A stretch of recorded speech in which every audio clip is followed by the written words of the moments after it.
I went to Joshua Tree for contact in the desert. That was a really amazing experience in many levels. I And bet.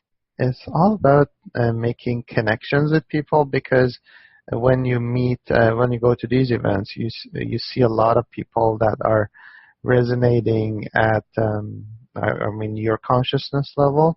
And there are other people, like different groups that come for different reasons, and you end up finding your own group and connecting with Yeah. people that are, at your frequency, and it's like kind of a reunion because when we live out in this world, it's really hard to group and find our own people.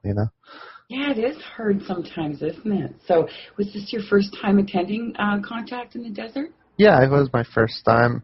Wonderful. It was an interesting experience. I had to flown into LA, and there's a good 3 hours drive of going. So I had like an early flight, and the same day I had to drive all the way there. And Wow. Yeah. I got there right before the Corey Goode's first Oh, uh, great. seminar, which was about the 22 genetic programs that he went Okay. through. And I have some photos and stuff like that I can show you. And Sure, I would love to see that. yeah, I'm thinking next year we'll have to join you. yeah, absolutely. Allie and Allie in Contact in the Desert. Yes.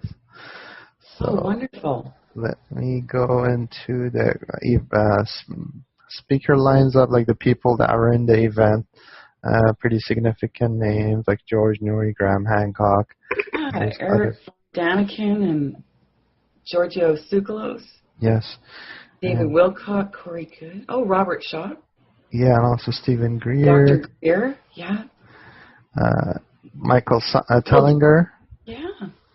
Robert Boval. Andrew Collins. Whitley Strieber. Oh, Linda Moulton Howe. Yeah. Yeah, you recognize most of the names. That's a lot of good turnout there, eh? Yeah. And there's Michael Sala, Mike Barra, Laura Eisenhower. Richard Dolan. Michael Sala, yeah. Oh, James Gilliland. Yeah. And Jimmy Church. Church, there we go, yeah. The Vertex, too. Yeah. Okay. And, There's a lot of people, hey? Yeah. Kathleen Merton. Martin, okay. Melinda Leslie, which she was part of the Maya Lab. She showed us the thing with the night vision goggles, so she actually was one who introduced us to that. And also Alan Steinfeld. Alan Stein. That's a lot of people there. Yeah. That's quite a big conference there, hey? Yeah. So I arrived there it started on May 19th, so there was a whole program one day before, but I got in on May 20th, and the first lecture that I got was Corey Goode's. And he went through the 22 genetic programs and what is happening with these different races having genetic interests in us. So I have some photos from that one. And now, what were the 22 genetic programmings that he talks about? I know we both watched the Cosmic Disclosure show on Guyam TV, but there's the stage. Okay, great. Yeah. So you're outdoors. That's beautiful. Yeah, it was outdoors. Thankfully, the weather wasn't too hot. It was perfect. Yeah. And those few days that we were in. And Joshua Tree is it's a retreat center. It's just such a beautiful place. And it's like everything is outdoors. You're out in the desert. And let me find the desert here picture. We'll go to this one, for example. This is one of the medicine wheel out in the desert. You can see kind of the landscape, the trees and everything. Also, people camp out here. You see a lot of tents, everything. Some like RVs out here. And people basically camp out. There's shower, bathroom, everything there. And there was also different vendors in that venue. They had different type of foods, fresh juices, everything. So everybody is taken care of, you know. Great, hey? I was thinking of camping out in the desert myself, but you know, I kind of never have camped out like that. So I was reserved. But once I got there, I kind of found a lot of people are camping out, and it's a good thing. So hopefully we'll see what happens the next time. I might camp out for fun. So did you stay? You stayed at the hotel? Yeah, about 10 minutes drive. I got a hotel. Oh, that's not bad, hey? Yes. Let's go back to the picture here. So the first speaker was Corey that you saw, Corey Goode? Yeah, he went to the genetic program. So basically, there are about 22 different races, and they all have. We are a mix of their genes, like everyone on the planet, basically.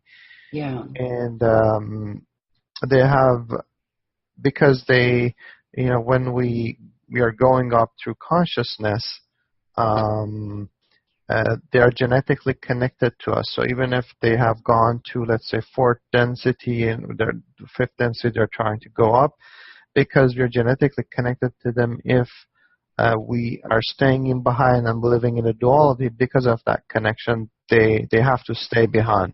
They can't go to the next level. That's why they're consciously working with us, helping with us, either telepathically or through different ways, to be able to help us to go through this ascension process.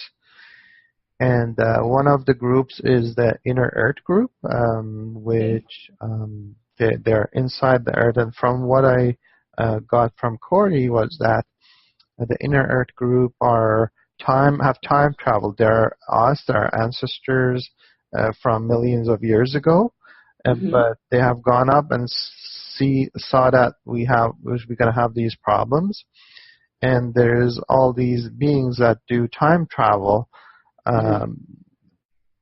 where through time travel they come in and they can either help the timeline that they're in, or they can help their race by time traveling. So they have kind of time traveled to Inner Earth, and they're working telepathically with our consciousness, and also directly with Corey and other people that go down there to help in this process, because we are so interconnected with them that if, let's say, something happens to us, they may even cease to exist. Makes sense. Yeah, it's kind of like a Back to the Future movie where, you know, the main character was traveling back in time, and then suddenly something was happening and his body was disappearing, kind of. And exactly. Yeah. So and you get into, you know, alternate timelining and then merging and then Mandela effects and a lot of different things. Yeah, and it's very interesting. Like, I've been noticing Mandela effects myself. Like, an event happens and I'm with a group of people, we decide on something, and next moment, like, I absolutely remember what we said and what we planned in.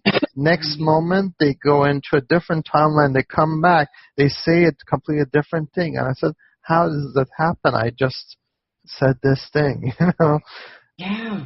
And I've been noticing it in my life, and a few times, especially when I'm in these events, like I see a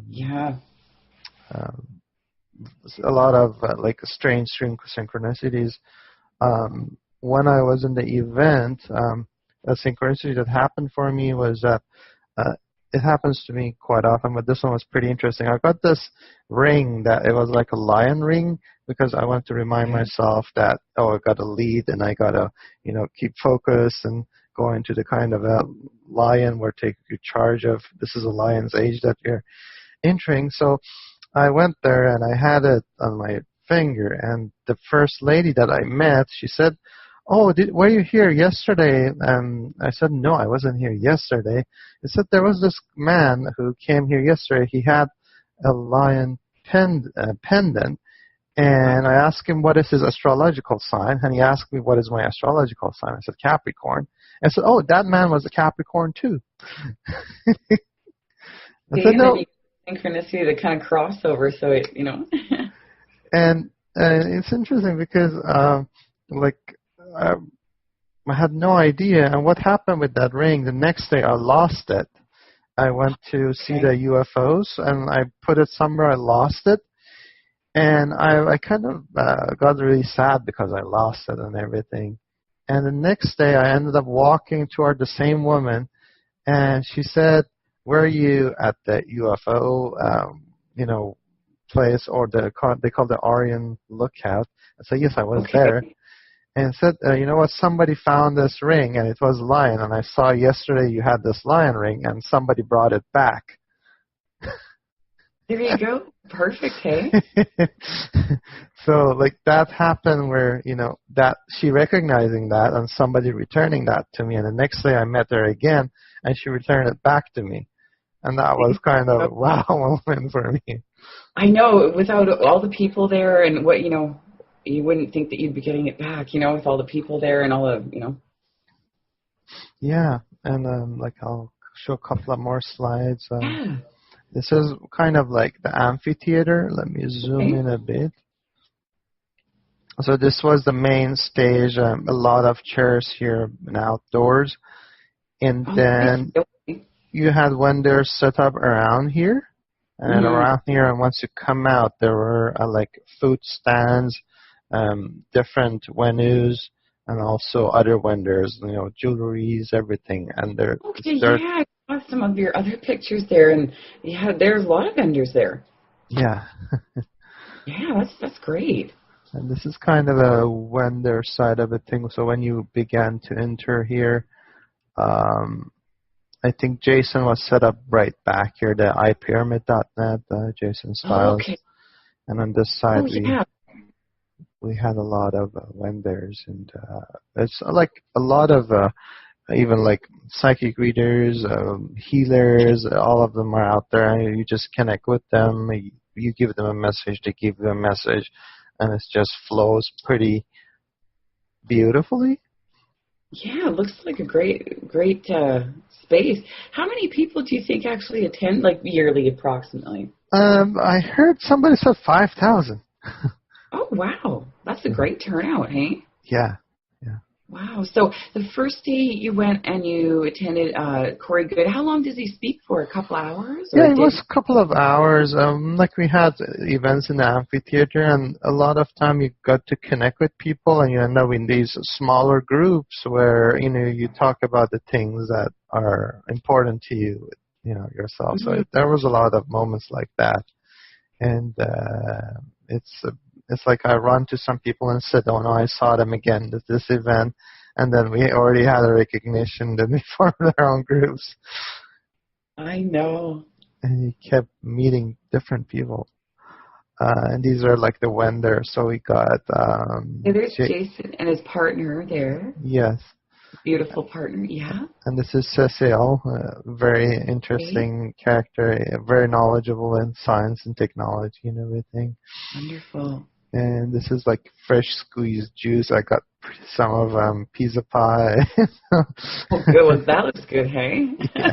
The cosmic pie, hey? Yeah. Cosmic pizza. Yeah. And Jason works with rodent coils, which are... Oh, rodent coils, okay. So on top of his pyramid, he has these rodent coils where it's actually connected, so it creates these vortex of energy as you sit inside the pyramid. It's kind of like a toroidal field within the pyramid. Sure, yeah, because that's Marco Rodin, the vortex-based mathematics with the rodent coil. It's great. Yeah, and you feel lighter, actually, once you enter this pyramid.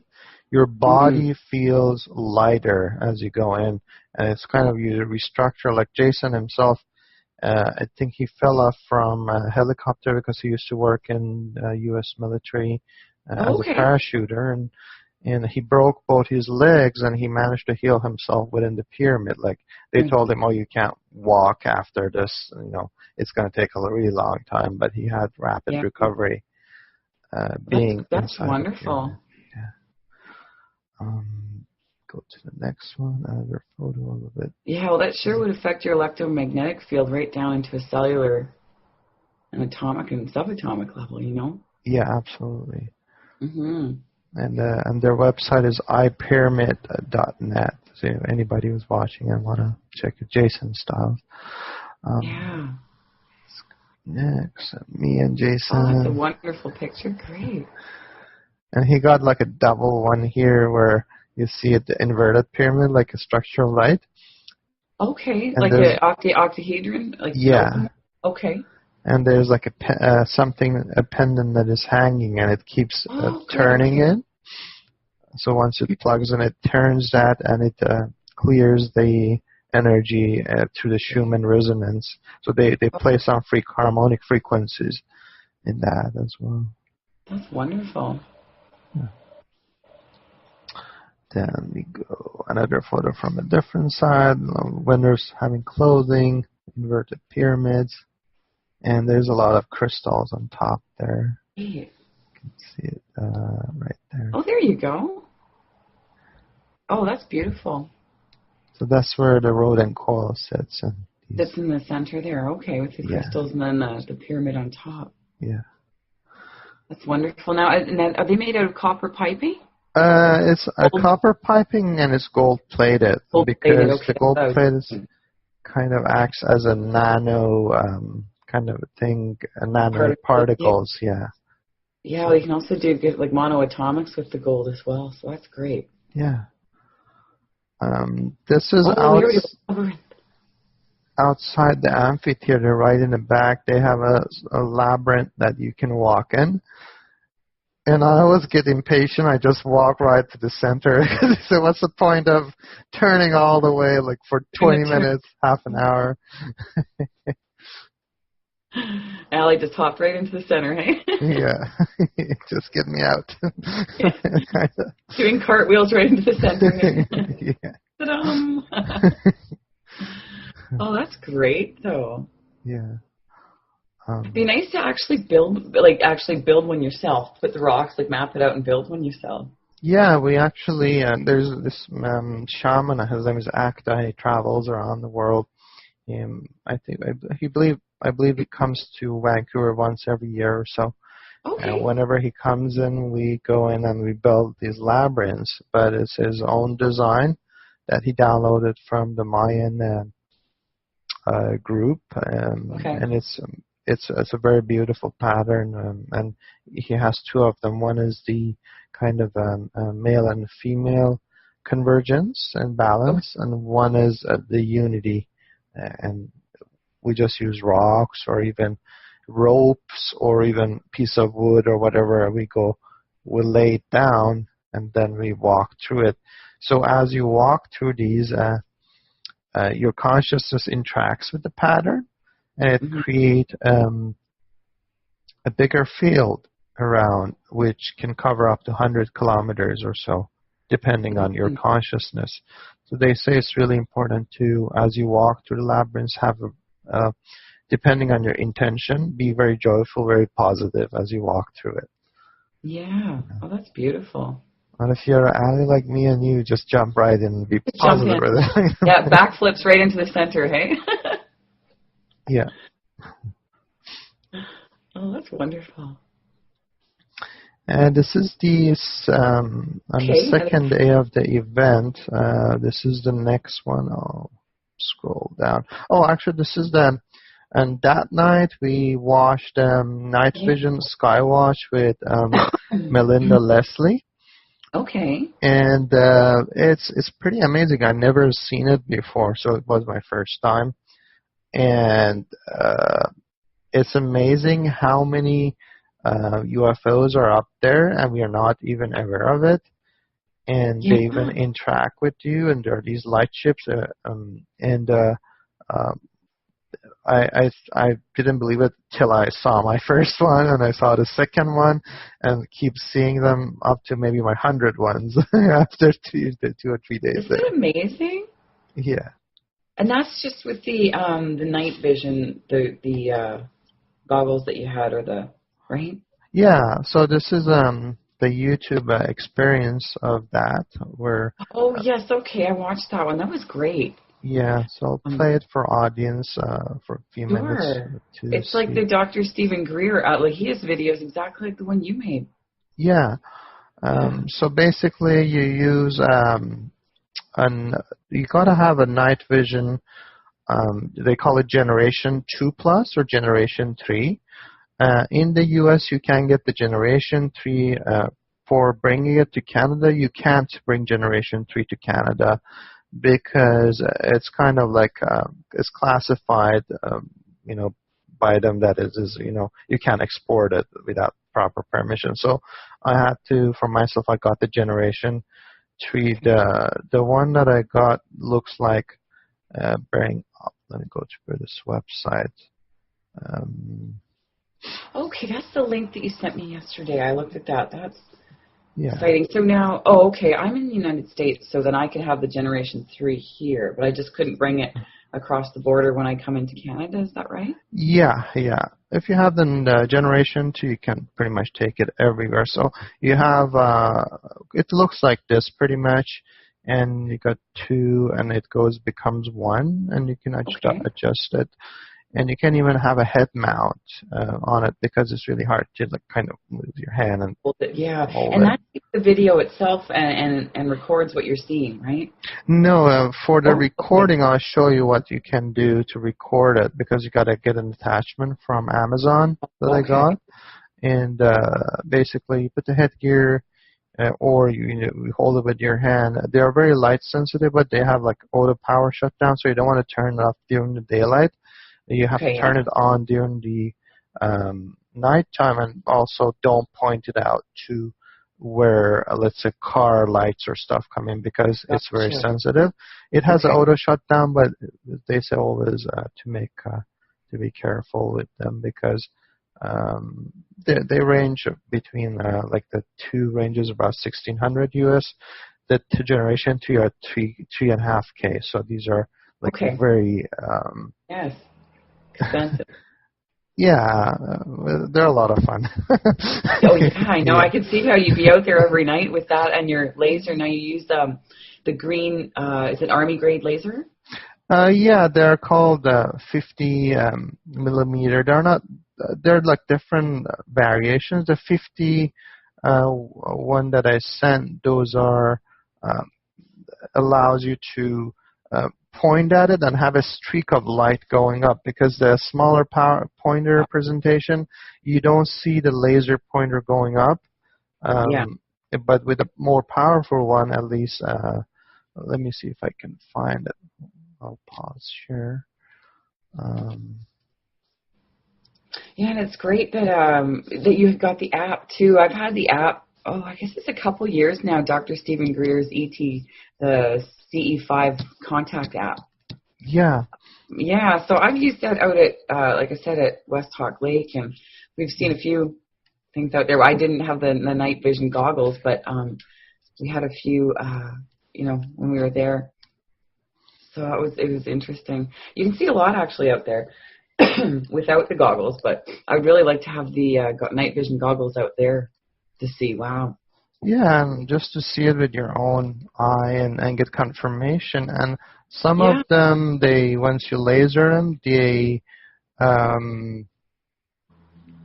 respond back to you and they power up. And when they power up, it's kind of like a confirmation because like they receive your message. So you kind of give, it's like a Morse code when you look at it. So you're sending a Morse code message to them and they respond. Sometimes if they power up a few times or one or two. When they power up, is that like now when I saw this, I was trying to make a little bit of telepathic contact with the ship when you're seeing it, but it actually was small and then it went whoop, and it expanded out, like light expanded out really big and then it got small again. That's what we experienced. What did you experience? Yeah, same thing. They just expand out and they go back into their size. Right, and isn't it's beautiful when you actually see it? Yeah, absolutely. So, like, these are a bit, they're more like a pen when you look at them. And they take two regular batteries, basically a standard battery. And these are like when you point them at the, like when you look at them, you can actually see them. During daylight and nighttime, you can see the line. So if others are close by you, you can show them where they are. And also, it has a larger range that you can point to the UFOs. So this one takes two batteries. Oh, great. And coherent light, if you can see it during the day like that, that's great. Yeah, and the important thing is that we Melinda Leslie said that we shouldn't point these to airplanes because it's powerful, so it can even take an eye or something if somebody's looking at it. Wouldn't want to do that with pilot. Yeah, so we have to make sure we don't hear a sound and there's no flash, because commercial planes and even military planes, by law, they should have these flashing kind of a thing that is going, and you hear your sign, and then once you recognize it, you shouldn't point your laser at them. The UFOs, they have a solid light. They're completely silent. And they're kind of like a plasma ball going across the sky. So once you watch that, you're sure that they are a UFO, and you confirm it with your night vision. You point your laser, and you got to do. It's like you do three consecutive clicks. Okay. Yeah. And then wait for 5 to 10 seconds, and another 3, and then that's what she experimented with. And she had over 720 sightings of these. That's fantastic. Yeah. That's pretty fascinating. There's this was a kind of a summary. I'll show you. She does it in Sedona, and you can do it anywhere. They're everywhere. I went near the beach here, I saw them. I went to the mountains, I saw them. Speeding up as they disappeared. I mean, they started to dim out, and right at the last minute, they're going faster, faster, faster, to the point of almost streaking out. There's another one. This one's bright, going the other direction.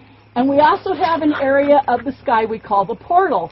That is headed towards the portal, and he's also powering up for us. You guys, we have a power up. Wow. Yeah, we have a power up. That was somebody saying hi. Now, in a little while, we'll try lasering again. What you do is you want to flash like this. You go flash, flash, flash, and then have it off for like the count of 10, and then go flash, flash, flash, and then off for like the count of 10. A zigzag, a wobble, something that will gosh, meander. There's so many right meander here. Means just something that doesn't look like it's flying. I see that. There's like 4 of them right here, guys, in that circle that I have. They're going in, oh my gosh, there's 3, there's another 3 right there. There's 4. Where's the formation? Okay, there's 1. 2, 3, 4. There's 1, 2. These 2 are going together. 3 is here. 4 is here. There's 2 going one way and 2 going another way. These are not in unison. They're not. But these 2 are. This is a double. We have a double now. These 2 are in unison. They're flying together. Wow. And except for this guy just started to speed up. You notice that they were holding. They were holding their distance, and now he's speeding up. But they're so far they look like they're together. Great, hey? Yeah. Have you ever seen one, like, shoot at another one? No. I know Ed Grimsley, who unfortunately passed earlier this year. He's no longer with us. And that was getting brighter. Okay. That's what we experienced with the, it would glow really bright, and then it Yeah. radiatively expand. Yeah, that's great, hey? Yeah. Now these guys I think are kind of flying together. Those ones are friends. These 2 are in unison. So you guys, what we have here is 2 doubles. These 2 are together. They're locked. They're parallel, locked in timing, and these 2 are together. So we have 2 doubles. Here, you can go ahead and whoa. Yeah. So we saw like a couple of formations. We saw a 2, and I think there was one time we saw a 3. So and there was one time which we have never saw. We saw a military plane flashing and following one of the UFOs in unison. So they were going same speed, one of them was a military plane flashing like a jet, and there was one of them that looked like a UFO. Okay. And that was very interesting because, it means that it's either a secret space program, they're working together, or some beings working with our the government. And that's what I was going to ask too. How do you differentiate between can you tell if it's Army grade? Because I know we do have anti-gravitics, man-made anti-gravitics, but also, it wouldn't be plasma shift, I don't think. But I would say intuitively you will know, when I connect with them, or when I see them and laser at them sometimes, the night I go to sleep, I have a dream about the beings that were on the ship. So sometimes they're Nordics. Sometimes there was this very kind of a happy being, but it didn't look like human. It had these huge eyes, very bright, very, very like a little children kind of face, and very, very positive. And there's sometimes, when in the past few days I saw them just plasma beings. Some of them are plasma beings. So there are different types, definitely. And some of them are, of course, military and, SSP. But you can consciously connect with them to feel what they are, because it's really hard to tell.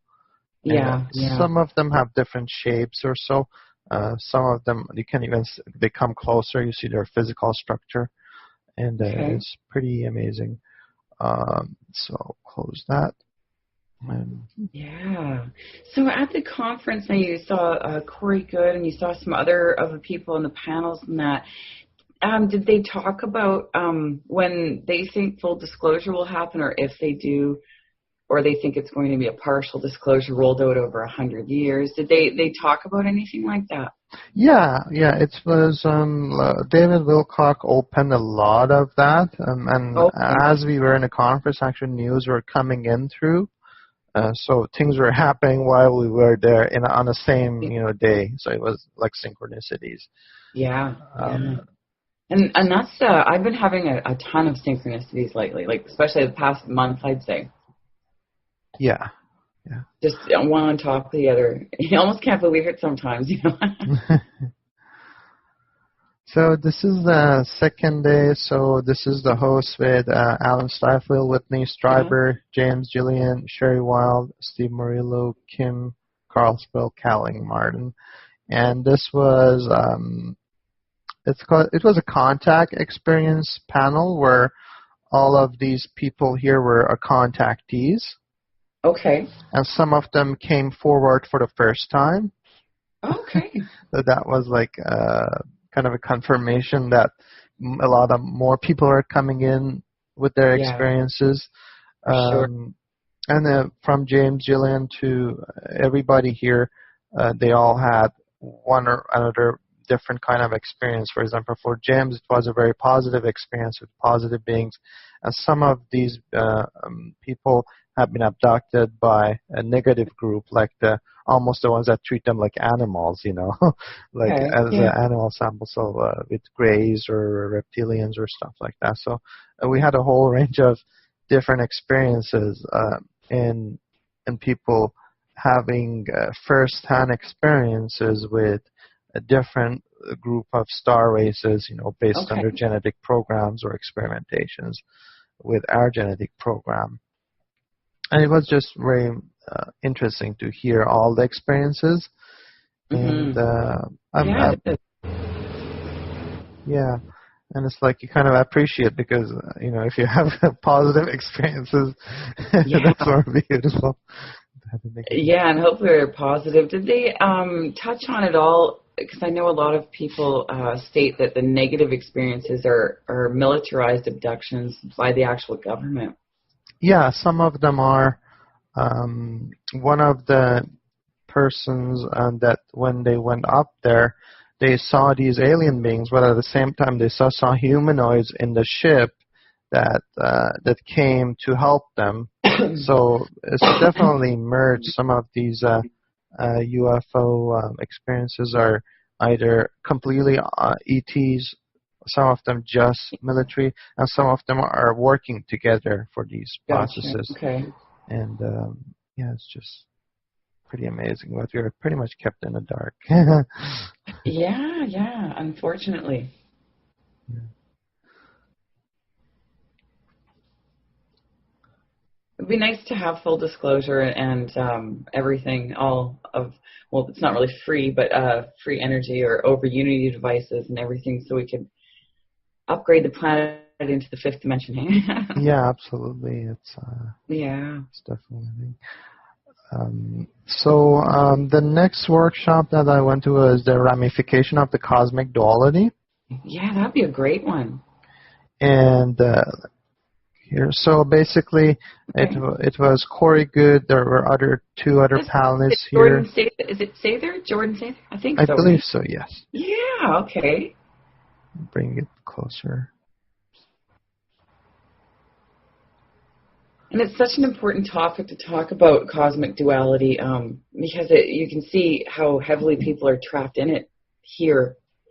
Yes. On this planet, everything from governments to the sports games, that people play, it's duality.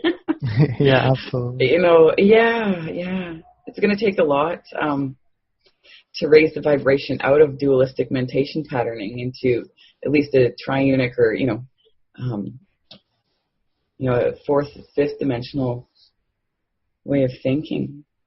Yeah, and there was a picture here. On one side, we got the bird being as a positive guy. On the right side was the reptilian being. So it was kind of showing a picture of the duality from two different groups. Okay. From what we understand and what Corey said, a lot of reptilians, they were having heavy nanobots in their bodies.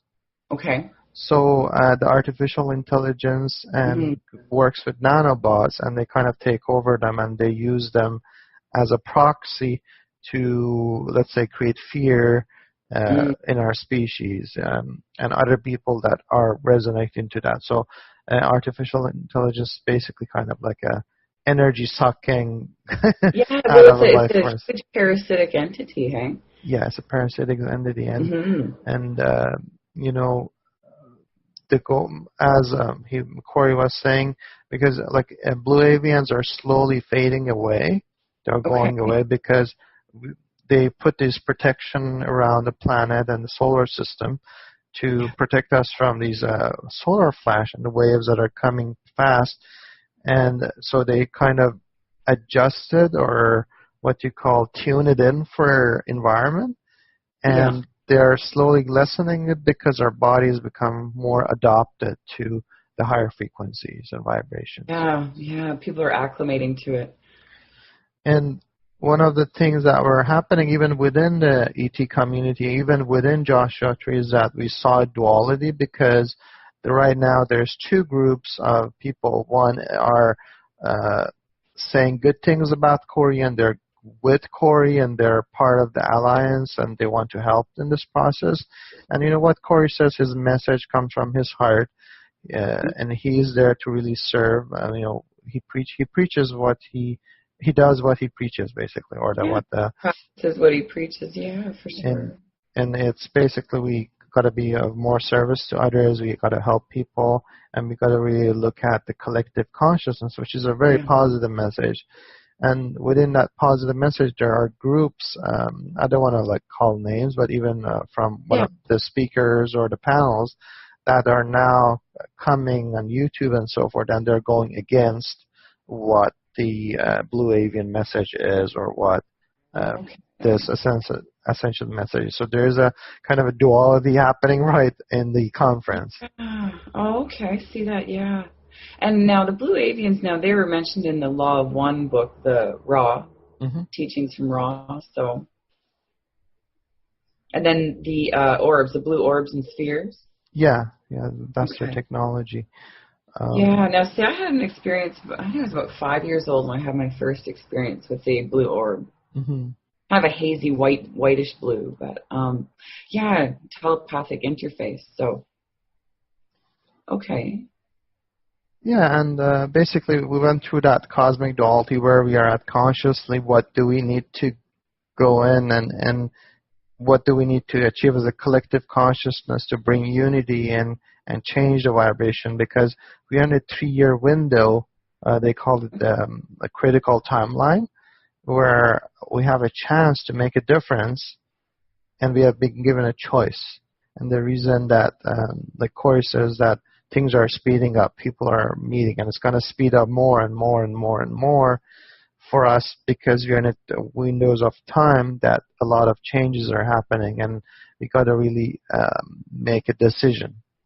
And, and there's going to be as we shift, even during the ascension process, there's going to be 2 timelines. It's going to split, where some people are going to be given a, let's say, light body, they're going to ascend, and the other timeline is that people are going to see the holocaust or the catastrophes or all things and the destructions and everything, because they're resonating at the frequency that is not of light. So that there's going to be 2 directions. And talk about like the solar. They're expecting a solar flash. Yes, David Wilcock went to that extensively on Sunday night, and I got the recording. It's pretty extensive about scientific evidence, everything that is happening, even the solar imageries from different planets around our solar system, and they're heating up pretty fast. Heating up.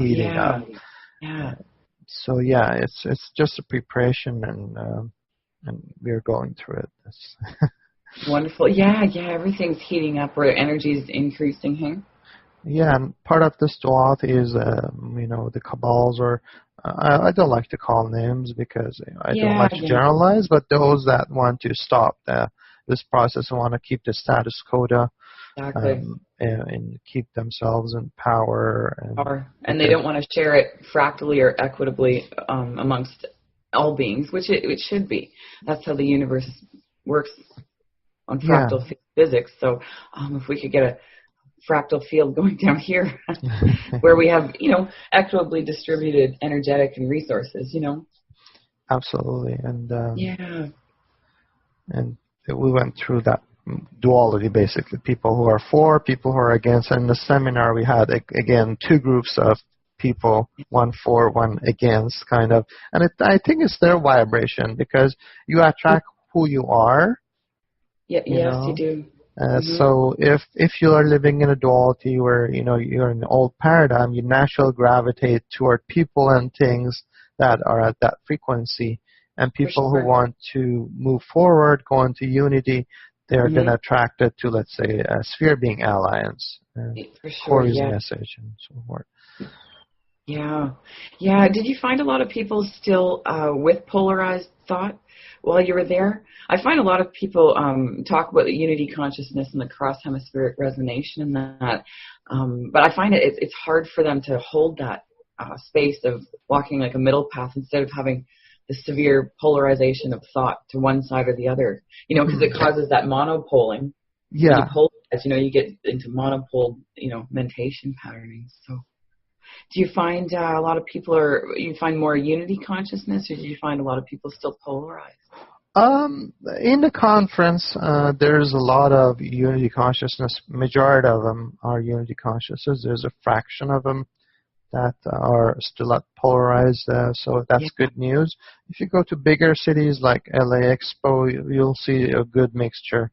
But in smaller events, and the ones that you got a little bit work to get to, like Joshua Tree, Sedona, you got to drive a bit, 3 hours, sometimes 2 hours for Sedona, and it requires more work to be there. And smaller, there's one coming in called Eclipse of Disclosure in Mount Shasta.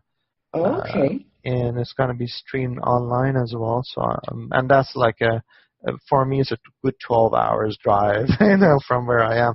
So, so I think I'm going to stream that. We'll see. Once we get closer, I might jump in and just go. And that's coming up, and it's in near Mount Shasta, which is, I've heard, it's very polarized too. You got a lot of light beings, a lot of dark beings, a lot of I would say chemtrails. There's tons. Oh, okay. They've done it in Sedona too. Like I saw a lot of them while we were meditating there. They were during the few days that we were meditating there, it's pretty much stopped, like after Good. the Sedona ceremony. So there was clear skies. Oh, thank goodness. Yeah. So this was something that the Freebearing Alliance wanted to share. They were uniting the holistic services for post-disclosure society. So if you are part of the mental health professionals and you wanted to holistically assist for awakening and disclosures, they want you to get in touch with the Sphere Being Alliance. So you can email them at postdisclosurehelp@gmail.com. Interesting, hey?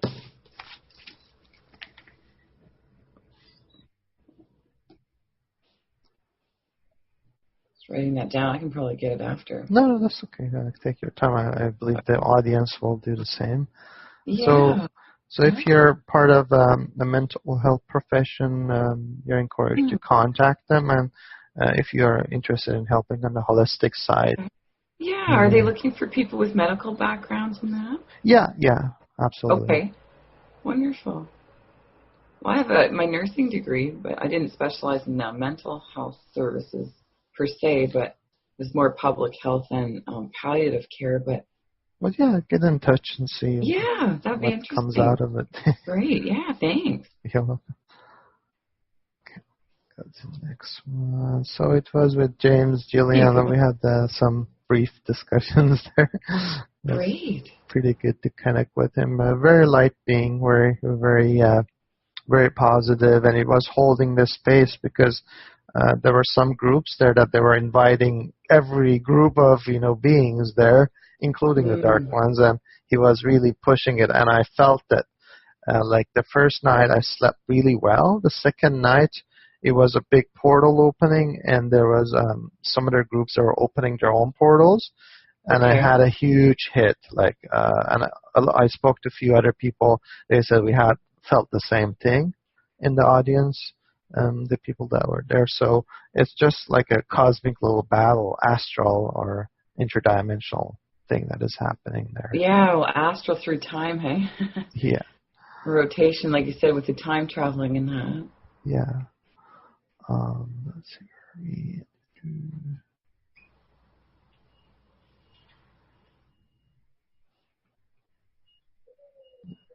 Minor one. So this is the second day where David Wilcock came in, and he went through. Let me bring the. He had his panel. It's called the Disclosure Tipping Point. Okay. And Mike Barra, Brian Forrester, Graham Hancock, Andrew Collins, Linda Molden Powell, and go back to here. Oh, that would have been a great one to listen to. And you say you've got the video for that one?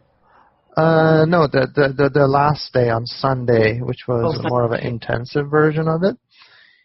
And it was interesting because on that day, NASA announced some megastructures that found on one of the planetary objects in the distance, I believe near Ceres and so forth.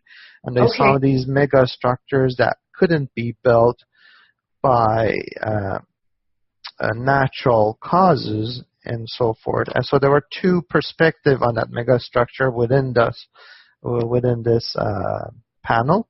One was saying that it's an ET megastructures, and it was already in public news, which is a really good thing. Like major news are now saying about it, so they are opening the minds for let's say an ET existence that is out there. Exactly. Yeah.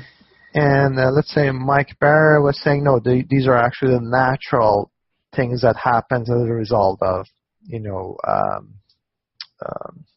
let's say stellar objects collide, and for example, they create these structures. Like a natural formation from that, not an advanced race, or what do they call them? What do they call it? Oh gosh.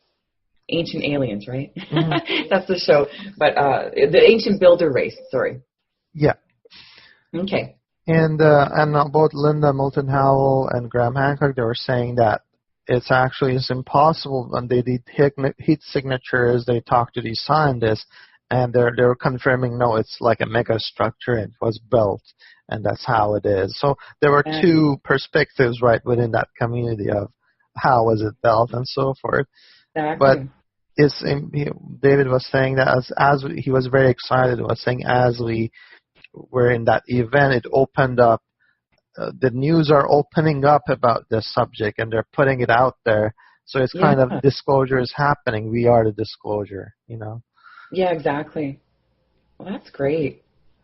Yeah, I always enjoy listening to David Wilcock speaking. I like it because he bases a lot of his information on science and that. Yeah, and has a good sense of humor, which he throws in there. Great, yeah. Makes you laugh, pretty much. Yeah. And that's what I find, too, you need to lighten it up a bit because people can get pretty serious. Oh, great, there's a picture there. I recognize a few faces on that one you just flashed up. Yeah, I'll go back there in a second. Sure. Yeah, and like these are the soul families that you end up meeting, and this is kind of, this is a Raw family. That was Raw. I've seen Raw, the gentleman in the yellow shirt. I've actually watched a lot of his videos, and that was probably about 3 or 4 years ago when I first saw some of his videos. Yeah. Yeah, they're very connected to Arcturian energy, and they have all these pyramids, also these tools that it looks like a pendant. Cecil has it on his neck, and it's like a little like a plasma or a JED, like a plasma accelerator, like a JED tower almost. Yeah, when you look at it on the right, and it's for DNA activation and balancing because they use vacuum and also it's kind of like nanotechnology within it to tap into the harmonic frequencies of your body. Fine, okay. So it kind of, and they created this vacuum to be able to do it. So it says Arcturian energy.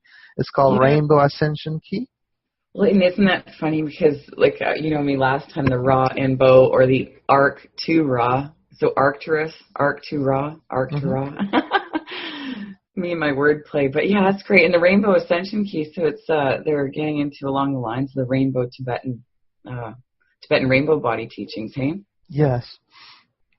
And a few people like experience magical, results with these pendants. They feel that their DNA is being activated, or they feel more in tune. Sure. And it was just awesome to connect with these beautiful people, musicians. Matt, myself, Cecile. There's others, Krista. Here, oh, nice, good. And it's like. They were doing healings and readings, and I was doing healing and readings on them, and we were just exchanging these energies with each other, which was pretty awesome. So you were sharing your experiences and our gifts with one another. That's great. Yeah. There's another photo. Oh, that looks just wonderful. I love what everyone's doing, hey? Yeah, absolutely. It's just a community. You see people making things with their imagination, with their creativity, and they are having a consciousness business out of it, and it's like putting their heart there and doing things that just amaze me. Like right there in the spot, somebody's making jewelry, putting crystals together, putting shapes, and making a creation which can be consciousness. I would say ascension key, a rainbow key for our rainbow body. So it's so beautiful to see. It's very inspiring. You feel inspired. It's beautiful to see people open up and use their imagination as a bridge to connect, and start evolving people, Yeah, and he has these smaller ones that you can put in your car. So if you look at the key here, there's a smaller version that you can save up to 30% in your car, and there are bigger ones that you can put in your truck or like a trailer or something that they buy it, and you can put it in your truck to save about 30% of fuel or so. How about it looks like blue bottles there. It looks like they have a liquid or... Yeah, they were like different energized water and liquid, and one of them vendors that I saw, he had gold dust or nano gold like or the something. white powder, the monoatomic white powder? Yes, and I took some to experience it. Whenever I took it, I felt more energized and more focused. So that was a personal experience that I had.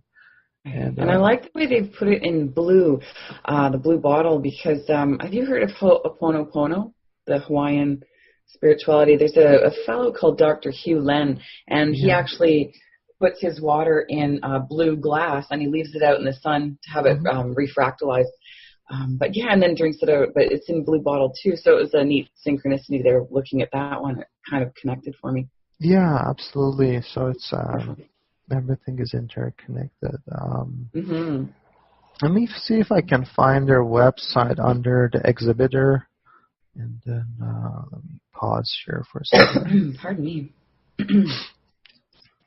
I don't see the list, but if I find it, I'll put it in the comments there. That way, we can.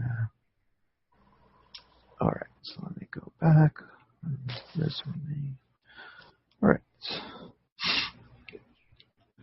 So yeah, let's go there. We had another.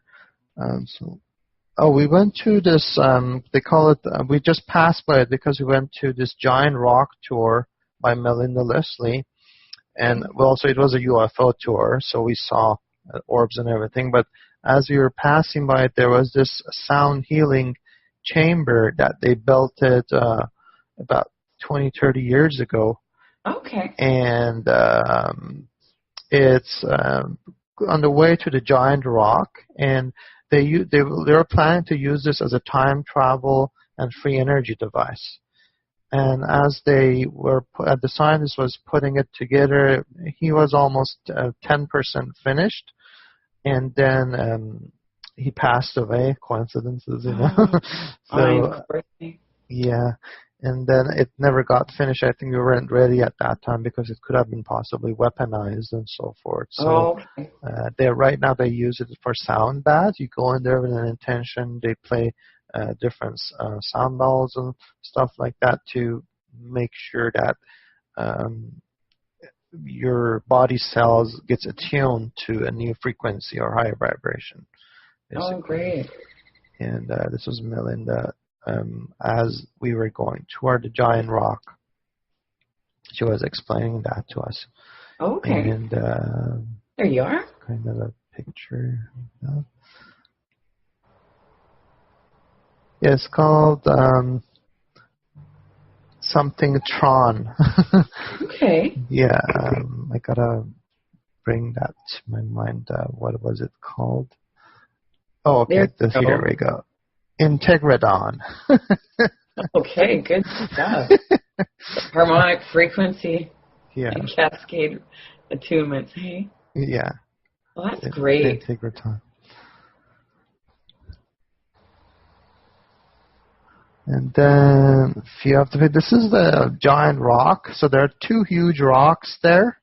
Okay. And it looks like out of place. It's like, it's just, I don't know, there may be a meteor or some stone from outer space that landed there. And there was a lot of UFO sightings here. We got a signal back from one of the UFOs. And there's a story behind this rock because this part that you see that is broken on the side. Okay. Yeah. They said this is like a stargate or a portal into different dimensions and where the stone is.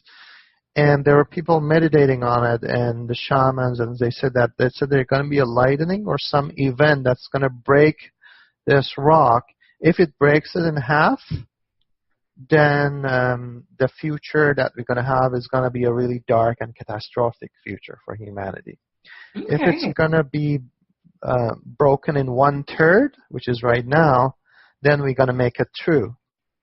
So that was their prophecy. And they even 1 week before this stone breaks, they predicted that this stone is going to break within a week or a few days from now. And is that the other piece that's broken off, like kind of folded down? Is that what I'm seeing? Yeah. So this is the bigger piece. And this is the smaller piece. So Fortunately, when the breakage happened, it only was about 1/3 of the stones or less. So the prophecy says that we're going to make it through fine. Good. It's a confirmation. All right, so these are a few more pictures from the rock, and I'm going to go see them. Okay, so the next part was a lecture on, it's called Corey Goode Intensive, where it was a meet and greet with open QA discussions with Corey Goode. Oh, that's nice. And it gave an opportunity for everybody in the audience. It was a good 3 hours or so. Meet and greet. So it gives us opportunity for all the audience to engage. Majority of them. It was a pretty full pack on the Sunday event, similar to David Wilcock's event. So it was a lot of people there, and we had Corey Goode. Yeah, and a few pictures here. And what a benefit it is for them to be sharing with everybody, and it's not easy, even, for yourself, talking to people, it's not easy when you're talking to people about all this different information. Yeah, absolutely. And there was a lot of good questions about, our future, what is happening, and the help we are getting, many different good questions on the subjects of raising our consciousness, bringing everything into unity, being on the same team. Because, when within the community there are different groups, well, everybody has their own perspective, which is respected. But kind of if the group that is of a higher consciousness see their perspective and somehow through their interaction can bring them into unity. And, as a collective, because we all have to make it, people are at 1% or more service to others. We are here to help one another. We truly have to help one another, in any way that we can. Exactly, yeah. And that way we can help each other as we go through the changes, the catalysms, the economic changes, everything that's going to happen as a result of this. Yeah. If we are there for one another, it's going to be a very smooth ride. Yeah. Did they talk about and did they have any types of alternate forms of say instead of having a monetary form of currency like we do now? Have they talked anything about different forms of how they'd structure a financial system for when everything does change? Corey was saying that they want to keep the status quo, so it's not going to change much. But there's going to be a point during the solar flash where all the computers are going to be pretty much wiped out. So that's going to be when we have to look into how we can come out of that scenario and how we can create a new system. It's a contribution system, which it's called like a Ubuntu. Michael Tellinger was there. I saw him a few times. And it's that movement where it's called contribution. The Ubuntu. Ubuntu, yes. Yeah. It's a beautiful movement. I've been watching and following Michael Tellinger probably for about 3 or 4 years now. But yeah, it's a beautiful movement. Yeah, absolutely. And everything ties together. Every person that is there, synchronicities and everything. And these are a few pictures of me with Corey. And, Stacy and Corey, Stacy, and basically Corey's team that he's working now with. Okay. So basically, the plan is to really expand the Sphere Being Alliance and to create even comic books, films, stuff like that around it. That way, the younger generation that is out there, they can resonate with these comic books and these films and these things that are out there, so they can open their mind from the beginning, those people that are star seeds and so forth. Right. And to really kind of get a newer education about our existence and our place in the universe and our connection with our cosmic brothers and sisters and intergalactic beings and so forth. So we are part of this whole community, and instead of saying, oh, we can't talk about UFOs and other beings, it's pretty open, and even the children know about it, and then that will create a better positioning of where we are going in our future generation. Yes, and I think it's so important, too, to have everything out in the open instead of having things, covert and co-opted, and everything has to be compartmentalized, and only a few certain people are allowed to have the information instead of just sharing it freely and openly. Having a platform like Contacts in the Desert and other ones where people share openly and freely instead of trying to hide it or claim intellectual property. You know what I mean? Yeah, absolutely. Mm-hmm. Let's go to the next one. So after that event and after all the connection, I had a photo from, it's called the Medicine Wheel. There's a lot of portals in Joshua Tree, and as you move through past like the labyrinth and other places, people, even when you take a photo, they see these orbs. I had a chance to meet this group of volunteers because there was a lot of volunteers there. And they asked me for a ride, and I gave them a ride, and I was moving back, and they showed me on this phone, and they said, look at this. This is called, we got this picture near Joshua Tree close to a specific area, like a vortex there. Mm-hmm. That is there. If I have the map, I can explain which vortex, but they took a bunch of pictures, and it looked like these orbs or these star beings. Some of them looked like tetrahedron. Some of them had these infinity signs and everything. So there's, as you walk in the Joshua Tree in that area, you will tap into different vortexes and portals and everything. And I'm sure around the vortexes, you'd see a lot more of the plasma, like the orbs. Yeah. Almost like plasma, or little ball lightning almost. Yeah, absolutely. So it's Beautiful. just a matter of intuition, where your intuition leads you, and you find different vortexes. I really like the Medicine Wheel because I feel very much connected to it myself. Oh, good. And it's like the four corners of plus and different ages that we go through, and we come to the center through unity, come out.